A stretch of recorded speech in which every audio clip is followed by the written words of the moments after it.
The Rankine cycle is a model that is used to predict the performance of steam turbine systems. The Rankine cycle is an idealized thermodynamic cycle of a heat engine that converts heat into mechanical work. The heat is supplied externally to a closed loop, which usually uses water as the working fluid. It is named after William John Macquorn Rankine, a Scottish polymath and Glasgow University professor. Description: the Rankine cycle closely describes the process by which steam-operated heat engines, commonly found in thermal power generation plants, generate power. The heat sources used in these power plants are usually nuclear fission or the combustion of fossil fuels such as coal, natural gas, and oil. The efficiency of the Rankine cycle is limited by the high heat of vaporization of the working fluid. Also, unless the pressure and temperature reach supercritical levels in the steam boiler, the temperature range the cycle can operate over is quite small. Steam turbine entry temperatures are typically around 565 degrees Celsius and steam condenser temperatures are around 30 degrees Celsius. This gives a theoretical maximum Carnot efficiency for the steam turbine alone of about 63% compared with an actual overall thermal efficiency of up to 42% for a modern coal-fired power station. This low steam turbine entry temperature is why the Rankine cycle is often used as a bottoming cycle to recover otherwise rejected heat in combined cycle gas turbine power stations. The working fluid in a Rankine cycle follows a closed loop and is reused constantly. The water vapor with condensed droplets often seen billowing from power stations is created by the cooling systems and represents the means for waste heat to exit the system, allowing for the addition of heat that can then be converted to useful work. This exhaust heat is represented by the COUT flowing out of the lower side of the cycle shown in the T/s diagram below. Cooling towers operate as large heat exchangers by absorbing the latent heat of vaporization of the working fluid and simultaneously evaporating cooling water to the atmosphere. While many substances could be used as the working fluid in the Rankine cycle, water is usually the fluid of choice due to its favorable properties, such as its non-toxic and unreactive chemistry, abundance, and low cost, as well as its thermodynamic properties.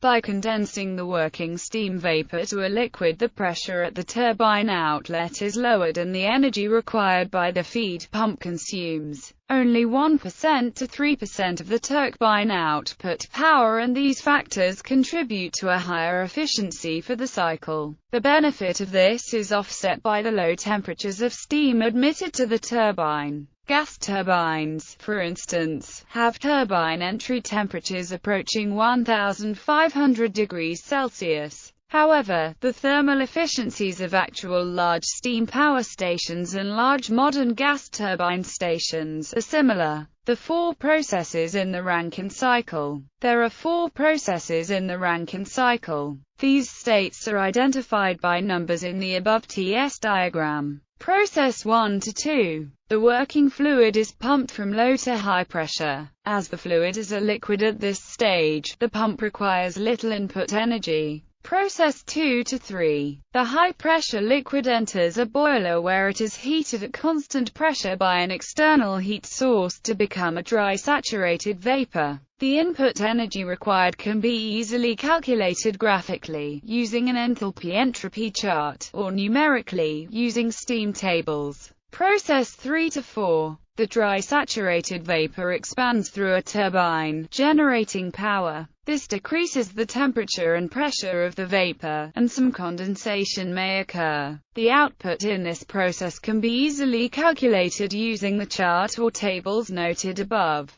Process 4 to 1. The wet vapor then enters a condenser where it is condensed at a constant pressure to become a saturated liquid. In an ideal Rankine cycle, the pump and turbine would be isentropic, i.e., the pump and turbine would generate no entropy and hence maximize the net work output. Processes 1 to 2 and 3 to 4 would be represented by vertical lines on the TS diagram and more closely resemble that of the Carnot cycle. The Rankine cycle shown here prevents the vapor ending up in the superheat region after the expansion in the turbine, which reduces the energy removed by the condensers. The actual vapor power cycle differs from the ideal Rankine cycle because of irreversibilities in the inherent components caused by fluid friction and heat loss to the surroundings. Fluid friction causes pressure drops in the boiler, the condenser, and the piping between the components, and as a result the steam leaves the boiler at a lower pressure. Heat loss reduces the net work output. Thus heat addition to the steam in the boiler is required to maintain the same level of network output.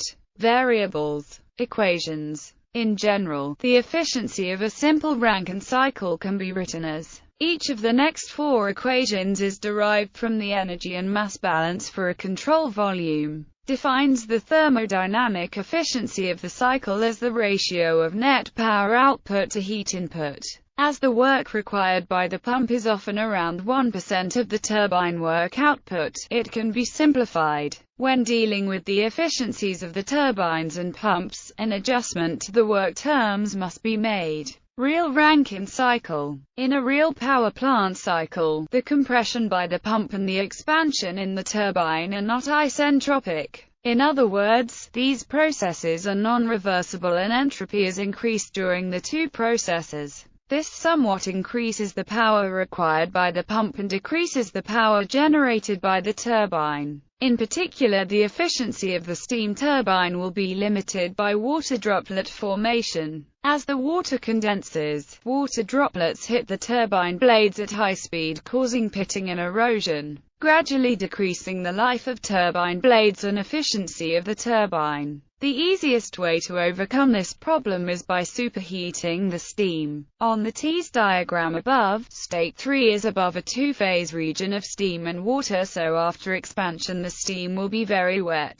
By superheating, state 3 will move to the right of the diagram and hence produce a drier steam after expansion. Variations of the basic Rankine cycle. The overall thermodynamic efficiency can be increased by raising the average heat input temperature of that cycle. Increasing the temperature of the steam into the superheat region is a simple way of doing this. There are also variations of the basic Rankine cycle which are designed to raise the thermal efficiency of the cycle in this way. Two of these are described below. Rankine cycle with reheat. The purpose of a reheating cycle is to remove the moisture carried by the steam at the final stages of the expansion process. In this variation, two turbines work in series. The first accepts vapor from the boiler at high pressure. After the vapor has passed through the first turbine, it re-enters the boiler and is reheated before passing through a second, lower pressure turbine. The reheat temperatures are very close or equal to the inlet temperatures, whereas the optimum reheat pressure needed is only 1/4 of the original boiler pressure. Among other advantages, this prevents the vapor from condensing during its expansion and thereby damaging the turbine blades, and improves the efficiency of the cycle, because more of the heat flow into the cycle occurs at higher temperature.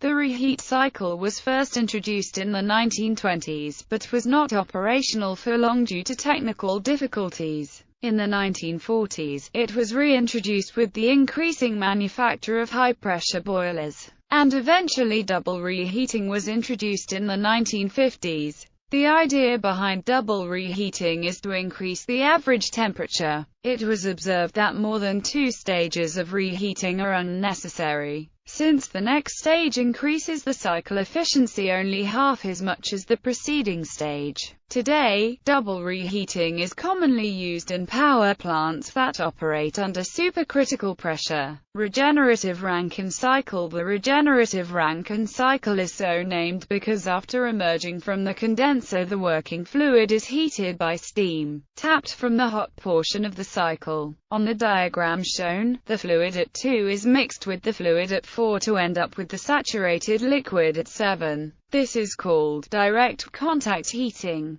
The regenerative Rankine cycle is commonly used in real power stations. Another variation sends bleed steam from between turbine stages to feed water heaters to preheat the water on its way from the condenser to the boiler. These heaters do not mix the input steam and condensate, function as an ordinary tubular heat exchanger, and are named closed-feed water heaters. Regeneration increases the cycle heat input temperature by eliminating the addition of heat from the boiler fuel source at the relatively low feedwater temperatures that would exist without regenerative feedwater heating. This improves the efficiency of the cycle, as more of the heat flow into the cycle occurs at higher temperature. Organic Rankine cycle. The organic Rankine cycle uses an organic fluid such as N-pentane or toluene in place of water and steam. This allows use of lower temperature heat sources, such as solar ponds, which typically operate at around 70 to 90 degrees Celsius. The efficiency of the cycle is much lower as a result of the lower temperature range, but this can be worthwhile because of the lower cost involved in gathering heat at this lower temperature. Alternatively, fluids can be used that have boiling points above water, and this may have thermodynamic benefits.